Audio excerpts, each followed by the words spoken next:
کہ یوں دنیا بھاگتی ہے، او ہو پتہ نہیں کون سی پیچھے آگ تھی جو بجھائی جائے۔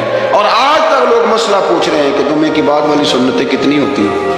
میں نے کہا کتنے سال ہو گئے جمعہ پڑھتے، کتنے سال ہو گئے، ابھی تک سنتوں کا نہیں پتہ، ابھی تک نہیں علم کے پہلے کتنی رکھتے ہیں اور بعد میں کتنی رکھتے ہیں۔ فجر کی سنتیں کب پڑھنی چاہیے؟ سنو فجر کی سنتوں کے بارے میں۔ میرے رسول کریم سید عالم صلی اللہ تعالیٰ علیہ وسلم سے ایک صحابی نے پوچھا تھا، حضور میری فجر کی سنتیں رہ گئیں یا رہ جاتی ہیں تو حکم کیا ہے؟ کیا انداز ہے حضور کا؟